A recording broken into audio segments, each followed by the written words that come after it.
자, 청소년 상담사 상급 기출문제를 함께 풀어보도록 하겠습니다. 2020년도의 기출문제고요. 먼저 1교시의 첫 번째 과목인 발달심리부터 보도록 하겠습니다. 문제 1번. 발달에 관한 설명으로 모두 옳은 것을 모두 고른 것은, 그래서 기역, 니은, 디귿, 리을이 있는데 최근에 이런 류의 객관식 문제가 많이 제출되고 있죠. 일단 기억, 생물학적 인지적 발달 과정은 독립적으로 이루어진다. 독립적으로 이루어지지 않고 발달의 모든 영역, 심리적인 영역조차도, 정서적인 부분조차도, 인지적인 부분조차도 모두 상호작용을 통해서, 서로 복합적인 상호작용을 통해서 발달이 일어나는 걸로 그렇게 알려져 있고, 상황에 따른 일시적 변화는 발달에 속하지 않죠. 발달의 정의에 해당되지 않습니다. 학습은 직접 또는 간접 경험의 산물로서 훈련이나 연습에 기인하는 게 학습이 맞고, 리을, 발달 변화의 과정에서는 신체, 운동 기능, 사고, 언어, 성격, 사회성 등이 포함된다. 그 리을도 맞는 얘기죠. 그래서 기역, 니은이 해당된 보기는 다 틀린 게 돼서 1번도 탈락, 2번도 탈락, 4번도 탈락, 5번도 탈락. 보통 이제 이런 류의 객관식 문제는 지금과 같은 방식으로, 그쵸? 답을 찾는 게 적절한 것 같습니다. 그래서 1번 문제 답은 3번이 되고요. 문제 2번. 질적 연구 방법에 관한 설명으로 옳지 않은 것은, 크게 우리 그 상담이나 심리학 연구, 사회과학 연구를 크게 양적 연구와 질적 연구로 구분을 짓는데, 그중 질적 연구 방법에 대한 설명으로 옳지 않은 것을 묻고 있습니다. 1번, 보기 1번. 심리적 현상을 계량하고 인간관계를 검증한다는 대표적인 양적 연구의 사례가 되죠. 양적 연구의 정의가 되죠. 설명이 되죠. 그래서 일단 정답은 1번이 되고요. 옳지 않은 것이기 때문에. 2번, 근거 이론 사례 연구, 담화 분석, 행동 연구, 그다음에 내러티브 연구, 좀 합의적 질적 연구 등이 질적 연구 방법에 해당이 되고, 인간 경험의 심리적 차원을 해석하기도 합니다. 외부 감사자에 의해 연구의 정밀성, 타당성, 신뢰도를 높이기 위해서 그 제3자의 감사자나 슈퍼바이저의 도움을 일반적으로 받는 절차를 취하도록 하고 있죠. 질적 연구 방법의 가장 그 취약점이라는 부분이 연구자의 주관성이 개입될 수 있다라는 게 있기 때문에, 이러한 부분을 방지하기 위해서 외부 감사자나 제3자의 검토나 감독을 받도록 하고 있습니다. 5번, 연구자들은 자신의 해석을 뒷받침하기 위해 삼각 측정 기법을 사용하기도 합니다. 다 맞는 얘기고요. 문제 3번. 발달 연구의 자료 수집 방법에 관한 설명으로 옳지 않은 것은, 자료 수집 방법, 발달 연구라고 했으니까 질적 연구, 양적 연구 다 포함해서 일단 보기를 살펴봐야 될 것 같습니다. 옳지 않은 것을 찾으라고 하고 있네요. 질문지법은 질문지를 통해 자료를 수집하는 거다. 맞죠? 설문지, 질문지나 설문지 내지는 우리가 도구라고 하는, 측정 도구라고 하는 것을 통해서 자료를 수집하는 거고, 구조화된 면접은 모든 대상자에게 동일한 질문을 동일한 순서대로 물어본다. 이게 이제 구조화된 질문이죠. 그 다음에 3번. 사례 연구는 소수를 대상으로 관찰이나 면접을 통해 자료를 수집한다. 또 맞는 얘기가 되고, 애믹 접근법은 다른 문화권에서도 일반화할 수 있는 행동을 묘사한다 라고 돼 있는데, 애믹 접근법과 관련돼서 우리가 기억을 해야 되는 게 에틱 접근법이라는 것 있는데, 애믹 접근법 같은 경우는 내부자적인 관점으로 그 연구 대상을 바라보는 거기 때문에, 내부자이기 때문에 다른 문화권에서 일반화하는 행동을 묘사하기는 쉽지 않겠죠.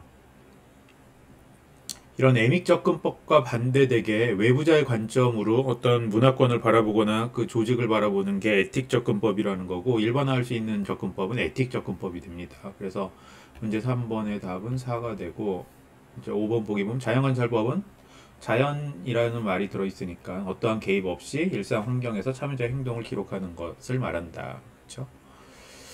자, 문제 4번. 다음 설명이 모두 해당되는 브롬펜 브레너의 생태학적 체계는 무엇인가?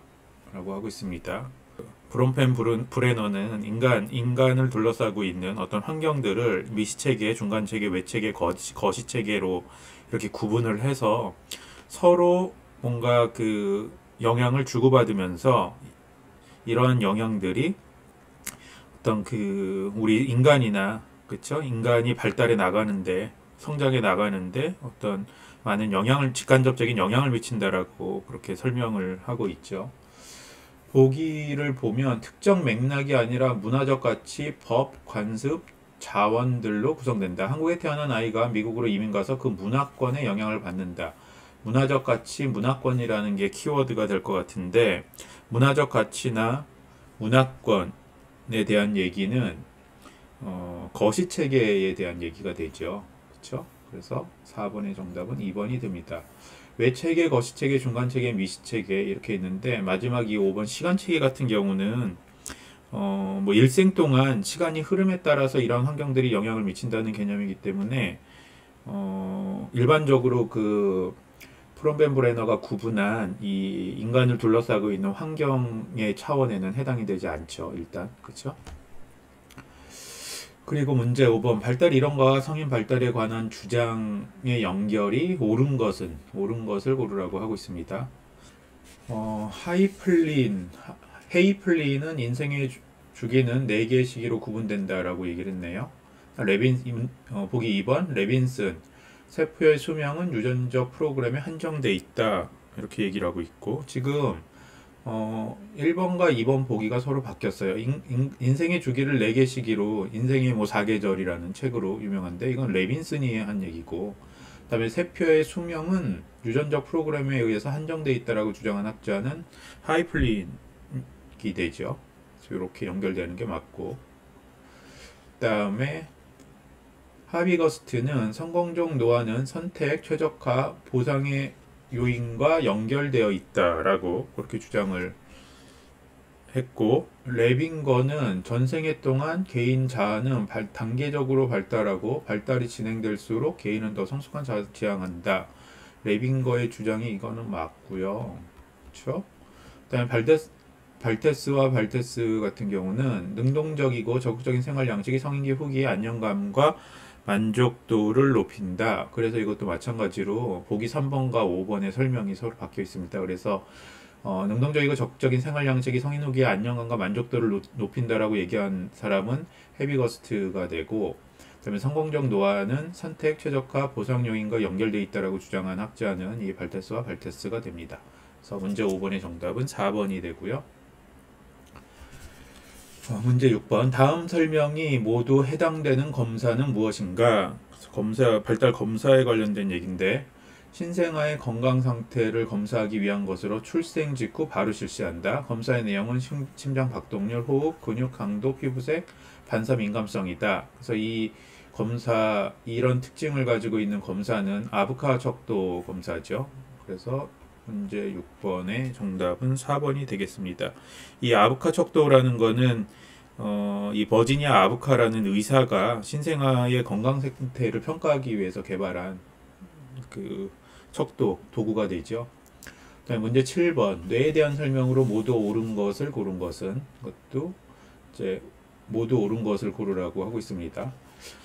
일단 살펴보면 뇌의 발달 속도는 각 부위마다 다르죠. 다음에 뇌의 발달은 환경의 자극의 양과 종류의 영향을 받지요. 그렇죠? 이것도 맞는 말이고 뇌 간의 기본적인 기능은 호흡, 심혈관 활동, 수면, 의식과 관련된다. 그래서 뇌관을 다치게 되면 신체나 뇌의 다른 부위가 정상적이다 하더라도 생명이 위협이 될 수 있죠. 이렇게 아주 기본적인 생명 유지 기능을 하고 있기 때문에 우방구는 신초의 좌측을 통제하고 그다음에 언어 능력, 청각, 정서 표현을 관장, 언어 능력, 청각 등을 특히 언어 능력 이런 부분을 관장하는 것은 좌방구가 됐죠. 그래서 리을만 잘못됐네요. 그래서 기억, 니은, 디귿을 담고 있는 보기 3번이 정답이 되겠습니다. 자, 문제 8번 피아제가 제시한 구체적 조작기 사고의 주요 특징으로 옳지 않은 것은 피아제는 인지발달 이론으로 우리가 잘 알고 있는데 그 중에서도 구체적 조작기 그쵸? 구체적 조작기에 대한 특징 사고의 특징으로 옳지 않은 것을 고르라고 하고 있습니다. 일단 보기를 살펴보면 첫 번째, 상위 유목과 하위 유목 간의 관계를 이해한다. 구체적 조작기의 이 사고의 가장 큰 특징은 논리적 사고를 할 수 있게 된다는 거죠. 그렇죠? 그래서 지금 이 보기 1번의 상위 유목과 하위 유목 간의 관계라는 것은 결국 논리적인 관계이기 때문에 1번은 맞고, 2번 타인의 입장, 감정, 인지 등을 추론하고 이해한다. 그 다음에 3번 미래 가능성에 대해서 이상적으로 공상한다. 4번 문제 해결 과정에서 직관적보다는 논리적 조작이나 규칙을 적용한다. 논리적 사고가 특징이라고 했으니까 4번 맞고, 두 가지 이상의 속성에 따라 대상을 비교해서 순서대로, 이것도 논리적인 사고의 특징이죠. 비교의 순서대로 배열이 가능하다. 지금 2번과 3번 중에 이제 하나가 정답이 될 텐데, 구체적 조작기는 논리적 사고를 할 수 있는 능력이 발달하게 되고, 또 구체적인 사건이나 이런 것들이 사물에 한정되어 있다라는 또 한계점도 있죠. 그 다음에 이후에 형식적 조작기에서 그 추상적 사고, 그렇죠? 없는 것에 대해서 뭔가 생각할 수 있는, 개념에 대해서 생각할 수 있는, 가설에 대해서 검증해 볼 수 있는 사고 능력을 갖게 되는데, 보기 3번 같이 미래의 가능성, 이런 가능성에 대해서 이상적으로 공상하는 것은 형식적 조작기의 그 추상적 사고의 아주 대표적인 특징이라고 할 수 있죠. 그래서 문제 8번의 정답은 3번이 되겠습니다. 문제 9번, 다음 설명이 모두 해당되는 콜버그의 도덕성 발달 단계는 무엇인가? 자신의 흥미와 욕구를 만족시키기 위해 규범을 준수한다. 그 다음에 훈이는 엄마가 약속한 선물 때문에 찾길에서 뛰어다니지 않는다. 그러니까 자기가 흥미와 욕구를 만족시키기 위해서 뭔가 법을 지키고, 엄마와의 약속한 선물 때문에 또 어떤 규칙을 지킨다. 이제 이런 얘기가 되는 거죠. 이거는 그 어떤 사회적 규범이나 법을 준수하는 동기가 약속 때문이다. 흥미와 욕구 때문이다. 결국 도덕적 행위가 욕구 충족에 대한 수단으로 생각하는 단계이기 때문에 보통 이러한 모습은 도덕적 목표 지향 단계에서 나타나는 모습이 되죠. 그래서 문제 9번의 정답은 보기 5가 되겠습니다. 그리고 문제 10번, 방어기제와 그에 관한 설명으로 옳은 것은, 그래서 프로이드의 정신분석에서 우리가 처음 이 방어기제에 대해서 공부를 하게 되는데, 옳은 것, 첫 번째 합리화, 용납하기 어려운 충동이 무의식적으로 억제되어 반대로 나타나는 것. 보기 2번, 반동 형성, 충격적인 사건이나 용납될 수 없는 충동의식을 무의식으로 거부하는 것. 보기 3번, 억압, 종교나 철학 등 지적 활동에 몰두함으로써 성적 욕망에서 벗어나고자 하는 것. 4번, 동일시, 다른 사람의 신념, 가치 등을 자신의 것으로 채택함으로써 다른 사람의 특성을 자신의 성격으로 흡수하는 것. 5번, 투사, 성격 본능이 신경정책 행동으로 전이되지 않고 오히려 사회적으로 바람직한 행동으로 나타나는 거. 이렇게 지금 보기를 제시하고 있는데, 보기 1번 같은 경우, 이 보기 1번에서 설명하고 있는 거는 이게 이제 반동 형성이 되죠. 그래서 이게 보기 1번에서 설명하고 있는 건 반동 형성이고, 다음에 보기 2번에서 설명하고 있는 무의식적으로 거부하는 거는 억압이 되고, 그 다음에 보기 3번, 종교나 철학 등 지적 활동에 몰두하는 거는 주지화, 그렇죠? 주지화라는 방어 기제고, 선적 본능이 신경정적 행동으로 전이되지 않고 오히려 사회적 바람직한 행동으로 나타나는 거죠. 여기가 중요한 키워드인데, 이거는 승화라고 하죠. 그래서 문제 10번의 정답은 4번 동일시입니다. 동일시에 대한 설명이 있죠. 특히 남근기 때 동성 부모에 대한 동일시를 통해서 성적 정체감을 발달하고, 그다음에 양심이라던가, 그렇죠? 어떤 규칙을 지킨다던가 하는 초자아 발달이 일어난다라고 그렇게 설명을 하고 있죠. 문제 11번, 각 세라에 해당되는 청소년기의 자아 정체감 유형이 바르게 나열된 것은. 자아 정체감 유형에 대해서 묻고 있습니다. A, 저는 사람들에게 봉사하는 것을 좋아해서 장래 희망이 사회복지사예요. A 같은 경우는 본인이 뭘 원하는지도 알고 있고, 그렇죠? 그러한 그 본인의 선호를 통해서 향후의 미래 진로에 대해서도 이야기를 하고 있죠. 이런 같은 경우는 정체감 성취라고 합니다. 그래서 일단 보기 1, 2, 3번 중에 하나가 정답일 거라는 걸 우리가 알 수 있고, 그 다음에 이제 B 같은 경우는 B 같은 경우는 저는 잘하는 것도 없고 하고 싶은 것도 없어요. 아직 장래에 대해서 생각해 보지 않았어요. 이거는 본인에 대해서 아직 정확하게 탐색을 해보지 않고 있다라는 얘기고, 혼미에 해당되는 얘기죠. 그렇죠? 그래서 다시 정답이 2번, 3번으로 좁혀졌고, 마지막 아버지가 치과 의사고 부모님이 의사가 되는 게 좋겠다고 해서 장래 희망은 의사다. 이렇게 지금 얘기를 하는 거는 본인의 어떤 그 정체성에 의해서, 그렇죠? 본인의 적성이라던가 정체성에 의해서 진로를 설계한 게 아니라 주변에 권위 있는 사람, 부모의 그 권유를 받아들이게 된 건데, 이런 같은 경우는 정체성, 정체감 유실이라고 하죠. 유실. 조기 완료라고 얘기도 합니다. 그래서 11번의 정답은 2번입니다. 자, 샤이가 제시한 성인기 인지발달 단계로 오른 것은, 그렇죠? 샤이 같은 경우는 종단 연구를 통해서 성인기의 인지발달 5단계 모형을 제시했는데, 첫 번째는 획득, 청소년기 때 일어나는 획득이 있고요. 그렇죠? 획득. 그 다음에 성취 단계, 성인기 초기나 청년기 때 이제 성취 단계가 진행이 되고, 그 이후에 책임 단계, 성인기 중기에서 중년기, 그다음에 실행 단계. 실행 단계는 성인기 중기에서 중년기, 이후에 이제 재통합 단계까지 해서 5단계를 제시했죠. 그래서 12번의 정답은 1번이 되겠습니다.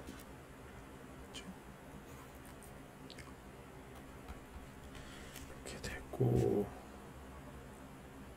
13번 쾌블러 로스가 제시한 죽음에 적응하는 심리적 변화의 순서로 옳은 것은, 일단 죽음을 맞이하게 되면, 그쵸? 무슨 그 시한부 인생이라던가 이런 거를 선언받게 되면, 첫 번째는 어떻게 됩니까? 사람들이 부정하죠. 아니야, 이런 일이 나한테 일어날 리 없어. 처음에 부정을 하게 됩니다. 두 번째는 분노, 화를 내죠. 왜 이런 일이 나한테 일어났는지. 그리고 그 다음 단계는 타협합니다. 그래도 내가 아직 남은 시간이 어느 정도 있으니까 그 사이에 뭐 정리할 건 정리하고, 혹시 뭐 치료받을 수 있는 건 치료받고, 이러면서 환경과 세상과 타협을 하고, 이후에 이제 우울 단계에 빠지게 되죠. 그랬다가 마지막에 자신의 죽음을 수용하게 되는, 이게 이제 쾌블러 로스의 죽음에 적응하는 심리 변화의 순서가 되겠죠. 그래서 13번의 정답은 1번이고요. 14번 문제 14번 태뇌 발달에 관한 설명으로 옳지 않은 것을 고르라고 하고 있습니다. 중배엽은 근육, 골격, 순환계가 된다. 그렇죠? 그리고 태뇌 발달은 착상 순간부터 시작한다. 착상이 순간이 아니라 난자와 정자가 만나서 수정되는 순간부터 태뇌 발달이 시작되는 걸로 우리가 그렇게 공부를 했습니다. 그래서 14번의 정답은 2번이 되고, 태뇌 발달은 배종기, 배아기, 태아기로 나눈다. 그래서 배종기 같은 경우는 난자와 정자가 결합해서 수정란이 됐는데, 이 수정란이 자궁벽에 착상하는 2주까지 기간을 배종기라고 하고, 그 다음에 수정란이 자궁벽에 착상한 후로부터 8주까지를 배아기라고 하고, 이후 출생기까지를 태아기라고 한다. 그렇게 구분짓죠. 나누고는 태아 신체를 덮고 있는 가는 털을 말한다. 그렇죠. 그 다음에 기형 발생 물질이 태뇌 발달 영향에 미치는 심각한 시기가 있는 걸로 그렇게 알려지고 있습니다. 보통은 이제 그 엄마의 태반 등을 통해서 걸러지긴 하는데, 그렇죠. 그렇게 걸러지지 않은 것들이 태아에 영향을 미치게 되면 기형이 발생할 가능성이 있게 되지요. 자, 문제 15번 유전 발달에 관한 설명으로 옳은 것을 고르라고 하고 있습니다. 접합체의 발달은 감수 분열을 통해 발달한다. 접합체는 그 두 개의 단상세포 간의 그 수정에 의해서 형성된 진핵세포를 얘기하는 건데, 이 수정체 말하는 거죠. 감수 분열에 의해서 하는 게 아니고 그 유사 분열에 의해서, 그쵸? 유사 분열에 의해서 발달을 하는 걸로 그렇게 지금 되어 있고, 다운 증후군은 그냥 일반 염색체에, 그쵸? 이상이 생겨서 발생하는 유전병인데 21번 염색체던가요? 그쵸? 21번 염색체인 것 같고, 그 다음에 3번 생식세포는 22개의 상염색체와 1개의 성염색체를 갖고 있다. 요거가 맞는 거고요. 그래서 15번의 정답은 3번이고, 보기 4번 정상적인 인간의 적합체는 48개의 염색체를 가지고 있다. 48개가 아니라 46개이죠. 그 다음에 클라인필터 증후군은 남아에게서 발생하는 걸로 그렇게 알려져 있습니다. 자, 문제 16번. 신경계에 관한 설명으로 옳은 것을 모두 고르시오라고. 신경계는 뇌랑 척수, 그 다음에 척수로부터 빠져나가서 각 근육까지 연결되는 전체 온 몸을 둘러싸고 있는 것을 얘기하는 건데, 기억, 뉴런은 뇌와 신경계의 기본 단위이지요. 태아의 신경관에서 만들어진다. 맞는 얘기고요. 뇌의 브로카 영역과 베르니케 영역의 손상은 언어장애를 초래한다. 뇌량은 자방과 우방골을 이어주는 신경섬유 다발을 얘기한다. 그렇죠? 우리가 간질 환자의 뇌량을 절단함으로써 자방과 우방구의 기능이 서로 상이하다라는 걸 알게 되기도 했죠. 그리고 리을, 대뇌 피질은 수의적인 신체 움직임, 학습, 사고와 관련되는 대뇌 바깥층을 얘기한다. 피질, 다 맞는 얘기입니다. 그래서 16번의 정답은 보기 5번이 되고요. 문제 17번. 신체 및 운동 발달에 관한 설명으로 옳은 것을 모두 또 고르라고 하고 있습니다. 일단 기억, 뇌하수체는 내분비를 통제하고 성장 호르몬을 생산한다. 맞는 얘기고, 마라스무스는 열량을 충분히 섭취하지만 단백질을 전혀 섭취하지 않은 아이에게 생기는 질병이다. 가 아니고 열량도 결핍이죠. 전반적인 영양 결핍인데 열량도 결핍돼 있고 단백질을 섭취하지 않은 아이에게서 나타나는 영양 불량 상태를 얘기하는 거죠. 그렇죠? 그다음에 에스트로겐은 남녀 모두에게 있지요. 그렇죠? 그리고 프리레디컬은 신체 노화를 촉진한다. 이거 이제 우리 홈쇼핑에 그 영양제 같은 거 판매할 때도 많이 나오는 얘기인데, 활성산소라고 하는 거, 그렇죠?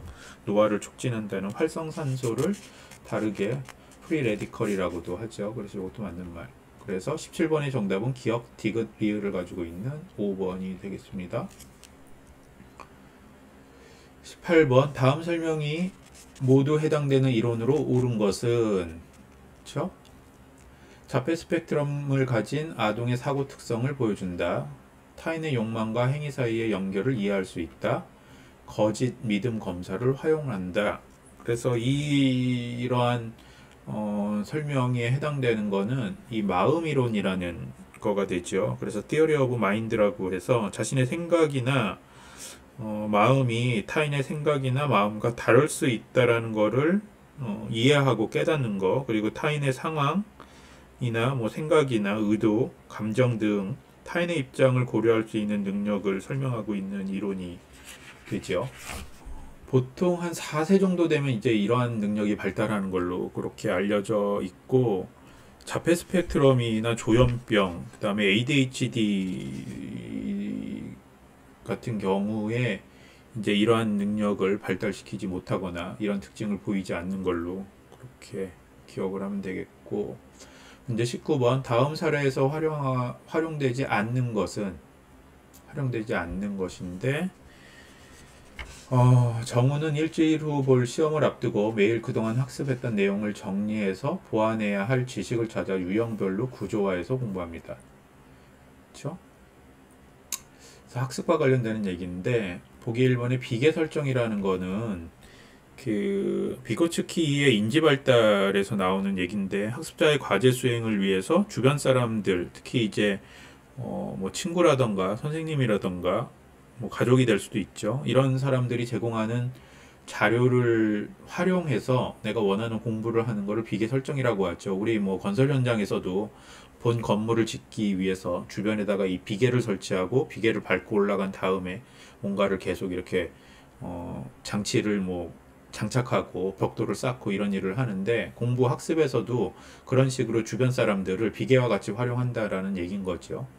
근데 지금 이 사례를 보면 정우가 그런 주변 사람들을 활용하는 얘기는 없어요. 그래서 일단 19번의 정답은 1번이 되겠습니다. 실행 기능이라던가 작업 기억, 그렇죠?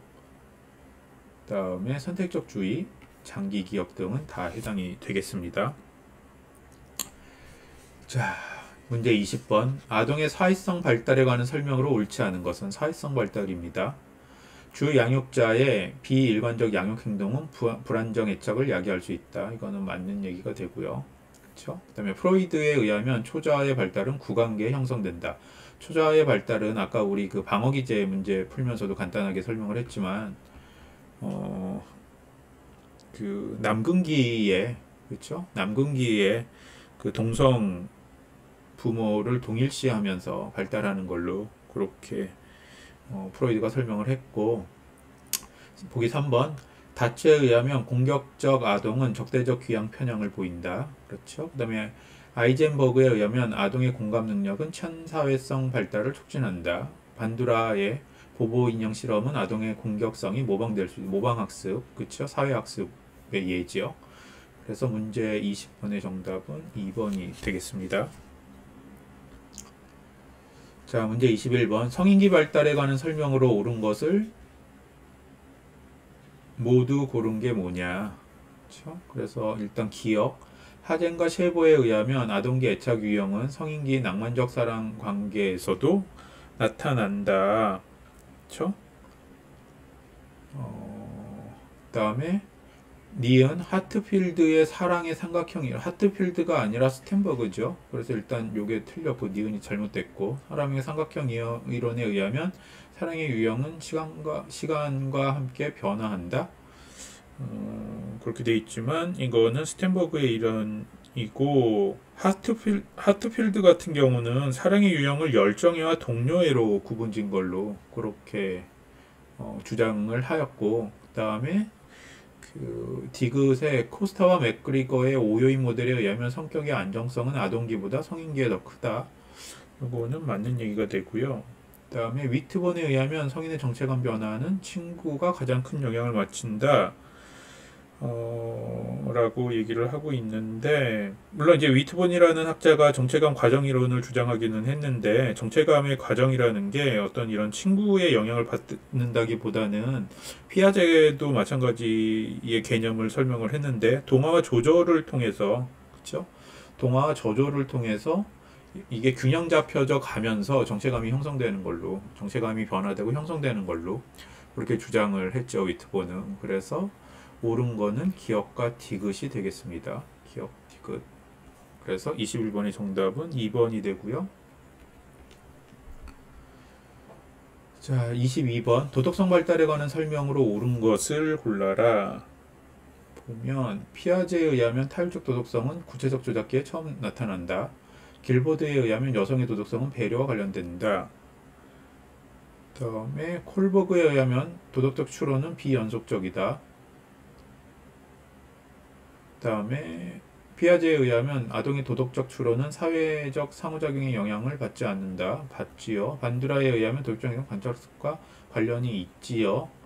다음에 피아제에 의하면 타율적 도덕성은 구체적 조작기에 처음 나타난다. 가 아니라 전조작기에 처음 나타난다라고 그렇게 얘기를 했고, 이건 길포트가 아니라 길리건이죠. 여성의 도덕성에 대해서 연구를 했고, 그 도덕성 발달 단계를 별도로 설정을 해서 제시를 했는데, 여성의 도덕성은 남성과 달리 남성은 뭐 사회적 정의와 관련됐다라고 그렇게 주장을 하고, 여성 같은 경우는 타인에 대한 배려와 관련된 걸로 보인다라고 그렇게 주장을 했습니다. 그래서 22번의 정답은 3번이 되고요. 23번. 다음 사례에서 나타난 발달 양상은 우선 언어 능력과 지적 능력을 가지고 있지만 사회성 발달은 매우 뒤처진 자폐 스펙트럼 장애 청소년이 있다. 그러니까 언어 능력과 지적 능력은 어느 정도 발달됐지만 사회성 발달은 뒤처졌다. 이런 거를 비동시성 발달 양상이라고 이렇게 얘기를 합니다. 자, 문제 24번. 발달 정신병리를 설명하는 이론 모델과 주요 개념의 연결이 옳지 않은 것을 고르라고 하고 있습니다. 1번 사회인지 모델, 부적절한 정보 처리. 2번 사회학적 모델, 아노미 상태. 3번 의학적 모델, 기질적 역기능. 4번 가족체계 모델, 경계의 붕괴. 정신역동 모델, 과잉행동 보상. 정신역동 모델은 초기 경험, 특히 부모와의 경험, 그 다음에 방어기제, 그 다음에 무의식 등에 대한 개념을 통해서 이 정신병리를 설명하는 모델이죠. 그래서 24번의 정답은 5번이 되고요. 마지막 25번 문제입니다. DSM-5의 탈억제성 사회적 유대감 장애 진단을 받은 아동에 관한 설명으로 옳지 않은 것을 고르라고 하고 있습니다.